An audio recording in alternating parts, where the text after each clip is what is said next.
Hello hi అండి. ఎలా ఉన్నారు ఫ్రెండ్స్? మరి అందరికీ భోంచేశారండి? టైం ఎంత అవుతుందండి? 3 అవుతుంది కదా. భోజనాలు అయితే అయిపోయినాయండి. అయిపోయి ఉంటాయి టైము. మరి మధ్యాహ్నం అవుతుంది కదా ఫ్రెండ్స్. మరి నేనైతే ఈరోజు అయితే డ్యూటీకి అయితే వెళ్ళలేదండి. ఇంటి దగ్గరే ఉన్నాను. కొంచెం పని మీద బయటకైతే వెళ్ళానండి. ఆ పని ఏంటనేది మీకు తర్వాత చెప్తాను. వీడియోలో కూడా చూపిస్తానండి మీకు నేను. ఫ్రెండ్స్, నేను ఇప్పుడు మీ ముందుకు ఎందుకు వచ్చానంటే ఒక విషయం చెప్తానండి. అది ఏంటంటారేమో, ఇప్పుడు యూట్యూబ్ లైవ్ అంతా కూడా మారుమోగిపోతుంది కదండి. అబ్బులు సత్యవతి అని. ఫ్రెండ్స్, మరి మనం అవును, మంచి ఫ్యామిలీ అది. సత్యవతి అబ్బులు అంటే కష్టపడి పని చేసుకుని ముందుకు నడిచి పిల్లల్ని చూసుకుంటూ ఇల్లు వాకులు సంపాదించుకుంటూ మంచిగా కష్టపడతారండి. వాళ్ళ ఫ్యామిలీ ఏంటంటే 100% చాలా మంచి ఫ్యామిలీ అండి. వాళ్ళు కూడా చిన్నపిల్లలే. అబ్బులు కూడా చిన్నోడే, సత్యవతి కూడా చిన్నపిల్లనండి. ఇప్పుడు ప్రత్యేకించి ఏంటంటే లైవ్లో ఏం చెప్తున్నారంటే ఫ్రెండ్స్, మరి కలుస్తారా విడిపోతారా అని చెప్తున్నారు కదా. అది కాదు ఫ్రెండ్స్. మరి కలవాలని కోరుకోండి. కలుస్తారా విడిపోతారా అన్నది కాదండి, కలవాలని కోరుకోవాలి. ఎందుకంటే ఎవరైనా బాగుండాలండి. వాళ్ళ చిన్నపిల్లలు తెలుసో తెలియకో ఏదో గొడవలు అయితే పడుతున్నారు. వాళ్ళు ఒక్కసారి దూరంగా ఉన్నారు కాబట్టి కొంచెం గొడవల కింద ఉంది. వాళ్ళు భార్యాభర్తల దగ్గరికి వచ్చేసి ఇద్దరు ఒక చోట ఉంటే కనుక ఒక కొంతసేపు కాకపోయినా కొంతసేపటికైనా సరే భార్యాభర్తలు ఇద్దరు ఒకటేనండి. భార్యాభర్తల గొడవలోకి మధ్యలోకి మనమైతే ఎంటర్ అవ్వకూడదు. ఎవరం కూడా మనం వాళ్ళకి లైవ్ స్పీచ్ ఇవ్వకూడదండి. కరెక్ట్ కాదు అది. నాకైతే అలా అనిపించింది. ఎందుకంటే భార్యాభర్తలు నమ్మి ముందుకు వెళ్తే కనుక మోసపోయేది మనమే అవుతాము. భార్యాభర్తలు ఇద్దరు ఎప్పుడు ఒకటే అండి. వాళ్ళు విడిపోవాలనుకుంటే అంత ఇల్లు కట్టుకోగలరండి చెప్పండి ఫ్రెండ్స్. మరి ఇప్పుడు సత్యవతి వెళ్ళిపోయింది, ఇంటి దగ్గర ఉంది. ఎవరి కోసం కొన్నాడు? నిన్న జంగారెడ్డిగూడెం వెళ్ళి పెద్ద ఫ్రిడ్జ్ 65,000 పెట్టి ఫ్రిడ్జ్ తీసుకొచ్చాడు కదా. ఆ ఫ్రిడ్జ్ ఎవరి కోసం అయితే తీసుకొచ్చాడండి? సత్యవతి గురించి కాదా? తన పిల్లల గురించి కాదా? ఫ్రెండ్స్, మీరు చెప్పండి ఒకసారి. వాషింగ్ మెషిన్ తీసుకున్నాడు, ఇవన్నీ తన గురించే కదండి. ఇవాళ కాకపోయినా రేపైనా ఎవరైనా ఫ్యామిలీ మెంబర్స్ అయితే ఒకటేనండి. వాళ్ళ గురించి ప్రత్యేకించి లైవ్లోకి తీసుకురాకండి. ఫ్యామిలీ మ్యాటర్ లైవ్లోకి తీసుకురాకండి. ఎందుకంటే నేను ఒక వీడియో పెట్టానండి. అది మీ సబ్స్క్రైబర్గా నేను నా బాధ ఏంటనే చెప్పుకున్నాను. వీడియో పెట్టాను, పెట్టకండి అని తీసుకురాకండి అని చెప్తున్నానని వేరే అనుకోవద్దు. పెట్టుకోవచ్చు, కానీ ఒక మాట అయితే నాకు నచ్చలేదండి. కలుస్తారా ఇది ఏమన్నా సినిమా అండి? కాదు కదండి, నిజ జీవితం అండి ఇది. ఈ నిజ జీవితంలో మనం ఎవరైనా సరే సపోర్ట్ చేయాలి. నాన్న అబ్బులు, నీకు ఒకటే చెప్తాను. చూసావా, మరి ఇంత పబ్లిసిటీ అయింది కదా మీ భార్యాభర్తల గొడవ అనేదిని. అది పబ్లిసిటీ కాకోకుండా ఆపుకోవాలంటే నువ్వు ఒకటి కావాలంటే ఒకటి వదులుకోవాలని చెప్తారు కదా. నేను ఎందుకు చెప్తున్నానంటే, నీ భార్య బిడ్డల్ని నువ్వు తెచ్చుకెళ్ళి మీరు ఒకటి. అవునా? ఒకవేళ నేను చెప్పినా ఇంకొకరు చెప్పినా ఎవరు చెప్పినా ఒకటే చెప్తారు. ఈ అబద్ధాలాడు పెళ్లి చేస్తారన్నారు కదా, అలాగే 10 మంది 10 రకాలుగా చెప్పి సంసారం అనేది చక్కదిద్దుతారు. నువ్వు కూడా కోపం తగ్గించుకో. సత్యవతి చిన్నపిల్ల, తనకి ఏమీ తెలీదు. ఒకవేళ నన్ను నువ్వు ప్రశ్నించవచ్చు, మీరెవరో నాకు ఇవన్నీ చెప్పడానికి నువ్వు అనుకోవచ్చు. కానీ నేనైతే మీ దగ్గర రిలేటివే. అది ఎవరనేది తర్వాత చెప్తాను. రిలేటివ్గా నేను మాట్లాడతలేదు, మీ సబ్స్క్రైబర్గా నేను మాట్లాడుతున్నాను. ఓకేనా?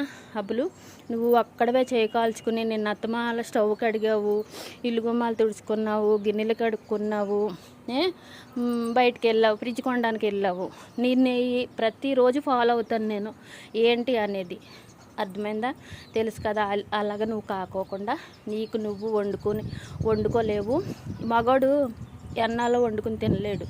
ఆడది ఎలాగైనా బ్రతుకుతుంది. అలా నేను వేరేలాగా మాట్లాడతలేదు.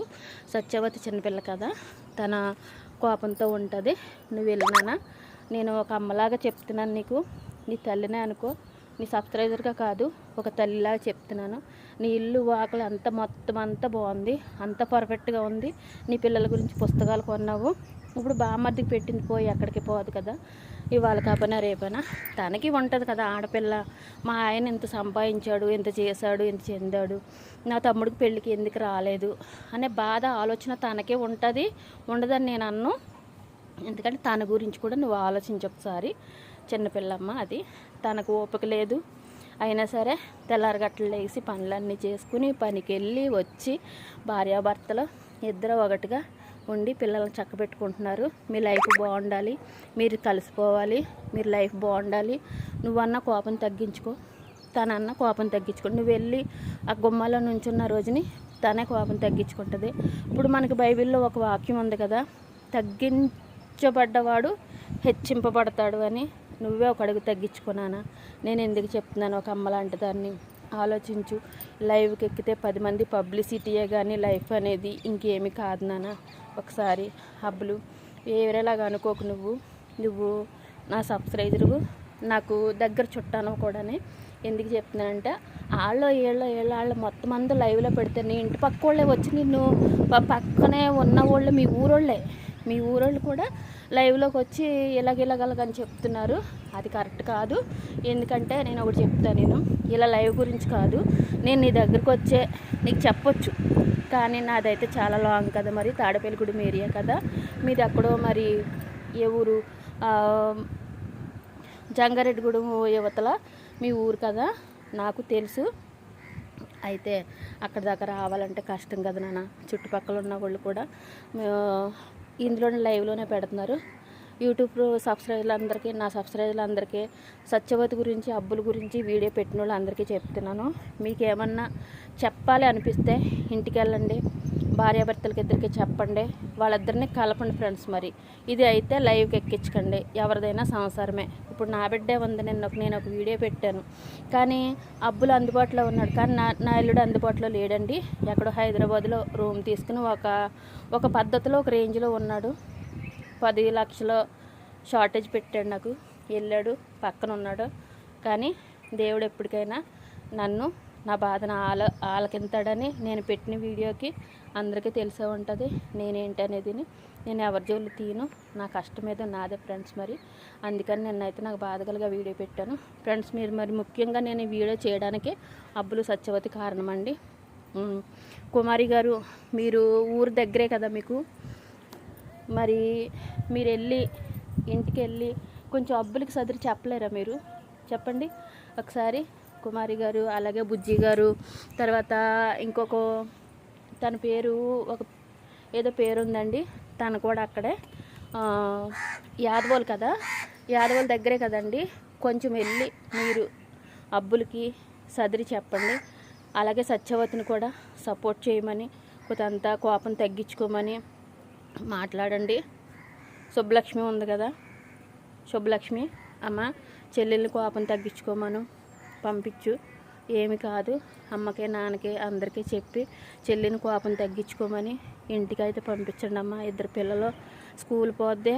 తర్వాత నీకు తెలిసే ఉంటుంది కదా మా బుజ్జి గురించి కూడా నేను చాలా ఇబ్బందులు అయితే పడుతున్నాను. చాలా గొడవల్లో అయితే, రిస్కుల్లో అయితే ఎంటర్ అయ్యానమ్మా. సత్యవతి ఇప్పుడు లైవ్కి వచ్చింది, కానీ కరెక్టే, నేను కాదని అన్ను. పోలీస్ స్టేషన్లు వెళ్ళకోకుండా మీరే సదనొక్కుని చెల్లినైతే అబ్బుల దగ్గరికి అయితే పంపించండి అమ్మ. లైఫ్ పాడు చేసుకోవద్దు, లైఫ్ అయితే ఎట్టి పరిస్థితుల్లో పాడు చేసుకోవద్దు. కష్టపడుకున్నారు ఇద్దరును, కట్టుకున్నారు, ఇల్లు వాకలు కట్టుకున్నారు, పిల్లలు చక్కనాలు పిల్లోడు ఇచ్చాడు దేవుడు. మీరందరూ కూడా ఆ బిడ్డకి సపోర్ట్ చేసి కోపం తగ్గించుకోమని, సత్యవతి కూడా చిన్నపిల్లే కదా, ఆ పిల్లను కూడా కొంచెం కోపం తగ్గించుకుని ఉండమని పంపించండి అమ్మ. శుభలక్ష్మి, నీకు కూడా చెప్తున్నాను, ఎందుకంటే నేను అనుభవంతో చెప్తున్నాను నీకు. ఇప్పుడు నేను ఈ అమ్మ ఏంటో నీకు తెలుసు కదా మరి, అందుకనే నీకు నేను శుభలక్ష్మి అని పేరు పెట్టి మరీ చెప్తున్నాను అమ్మ, సరేనా? అలాగే అబ్బుల్ని కూడా తప్పు పట్టకండి, ఎందుకంటే మగోడు కోపంలో ఉంటే 10 రకాల మాటలు వస్తాయి. ఆ విషయం మీకు తెలుసు కదా. వాళ్ళ ఇద్దరు ఒకటే అవుతారమ్మా. ఓకేనా? ఉంటాను అయితే మరి. Okay, bye. ఈ వీడియో లైవ్కి వెళ్తే కనుక అబ్బులు నేనైనా తప్పు మాట్లాడుంటే ఏమనుకోకు నాన్న, కోపం తగ్గించుకో, నీ భార్య నువ్వు తీసి తెచ్చుకో.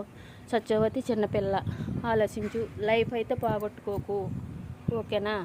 ఈ అమ్మ చెప్పిన మాటలు వింటే చాలా బాగుంటుంది. ఎందుకంటే ఒక బిడ్డతో నేను చాలా నరకయాతన అనిపిస్తున్నాను. అలా మీ లైఫ్ కాకూడదు, ఓకేనా? మరి సరే, బాయ్ బాయ్.